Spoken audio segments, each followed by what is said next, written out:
When somebody joins a membership, one of the most important parts of that first onboarding experience and creating that positive experience is helping them get clarity and direction.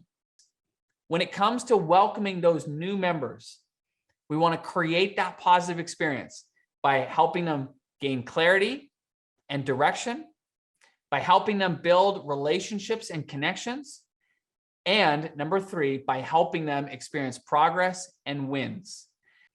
The way in which we do it inside of our communities is we ask people a quick survey, to take a quick survey when they join. Any business can begin incorporating memberships into what they're already doing. Whether that's a product-based business, a service-based business, or a knowledge-based business, you can do this. And when you do, you instantly create stability and predictability. You instantly eliminate a whole lot of stress of worrying about where that next sale is going to come from. And now you create certainty in your world. And what I know from the last 2 years is that there's a lot of uncertainty for business owners. But those who had the membership and subscription revenue didn't experience anywhere near the stress of those who didn't.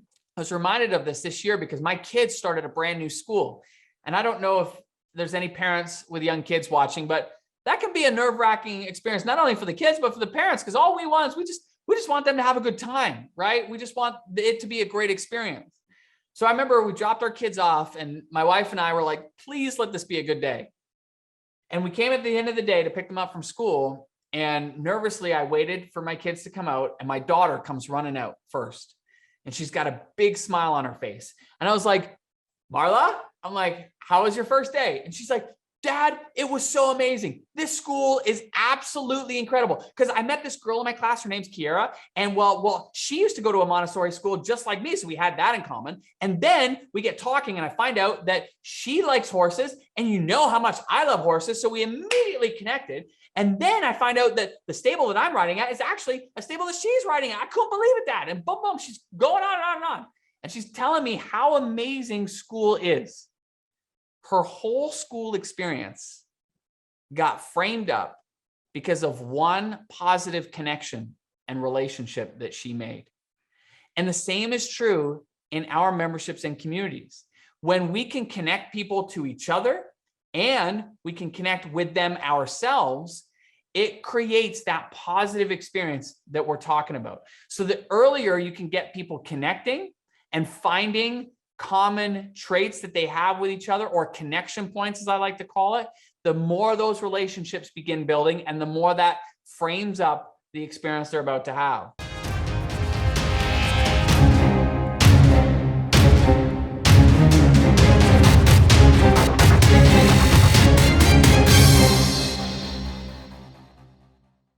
Sometimes we run our marketing like we're in some kind of witness relocation program. We don't want to run our marketing like we're in some kind of witness relocation program. We want people to find us. Let me ask you a question here. Who makes the most money? The most educated real estate agent with the fanciest team, or the best marketed real estate agent? Let me ask you a question.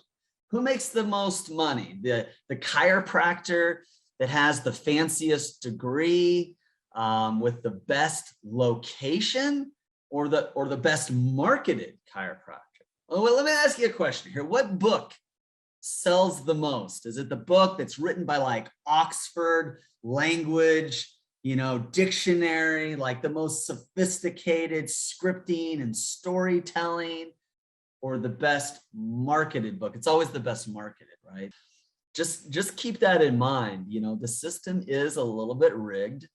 And a lot of the books that you know about and read, and a lot of the people you know about, and have worked with, they're not always the best. They're dang good. They're dang good. This isn't taking anything away from them. But what if I was to tell you there are people that are just as good as them, maybe even better, but you have no idea who they are, right? Because they don't have the marketing. They don't have the publicity. They don't have the influence. They don't have the exposure. you have to realize that you are competing in a sense. And I know people struggle with that word. Oh, David, competition, there's enough out there for everyone. Well, there is, but I want to teach you something called the law of the war chest.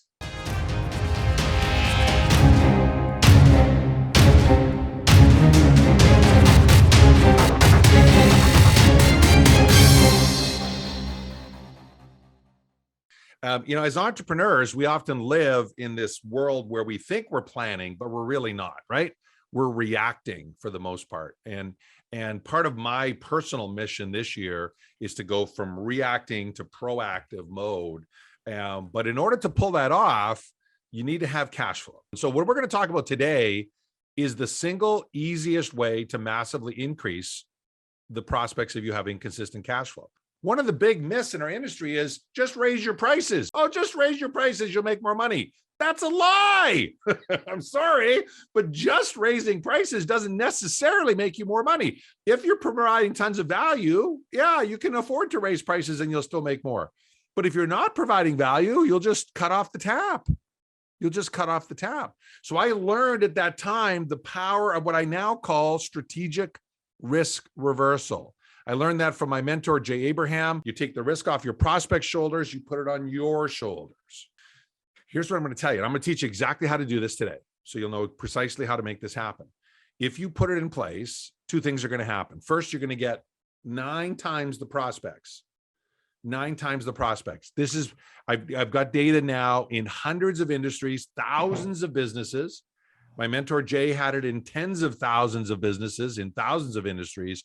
Worked out to be exactly the same data. 9 times the prospects, but not 9 times the sales. Why? Because you're going to screen. If you're going to guarantee results, you're not going to take everyone's money just because they want to give you. You're going to at least go, can I help this person? Right? You're not going to say yes to this deal if you're guaranteeing results if you don't think you can help them. So we find you're going to get 3 times the sales. And every single person, and I've taught this now to tens of thousands of entrepreneurs across the globe, every single person who puts this into practice thanks me. If they have a way to reach me, they thank me. Why? Because it's so easy to do and it's so powerful. And it stems from that story, because that story tells it all. They're happier to pay you more. Now, I've since learned it's not best for my client to have everything paid on the back end. When you shift the risk from your prospect shoulders to your shoulders, the entire game changes. Everybody wins. Everybody wins. By the way, since I learned this, I never had a single month in my life where I didn't earn $10,000. All right, so let's break this down. There's 6 steps. 6 steps for you note takers. First step.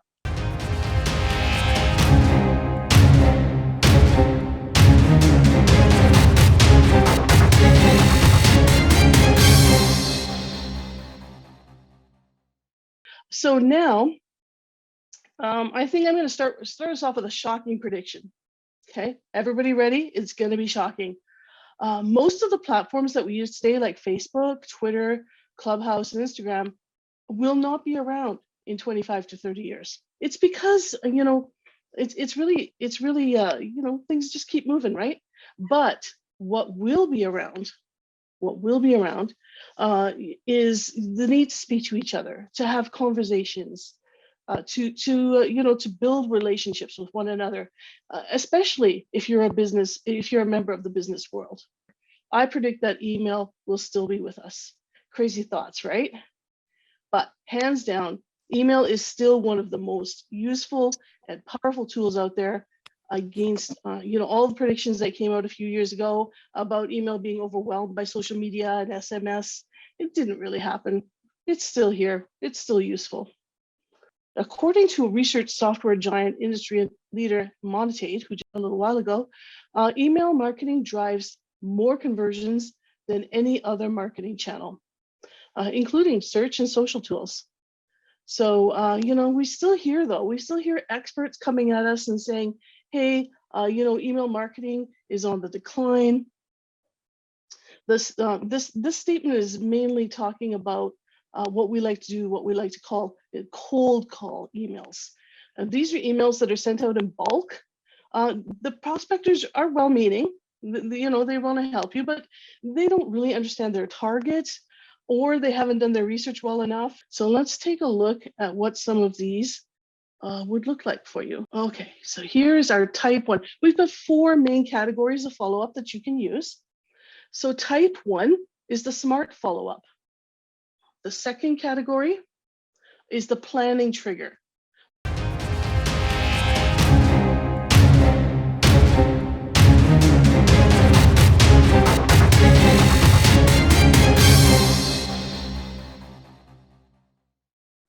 One of the most important things, and this is also as part of this networking, is you need to have clarity on what kind of support you're looking for people. This whole summit, as far as I'm concerned, is a big joint venture effort. And I'll explain what I mean by that.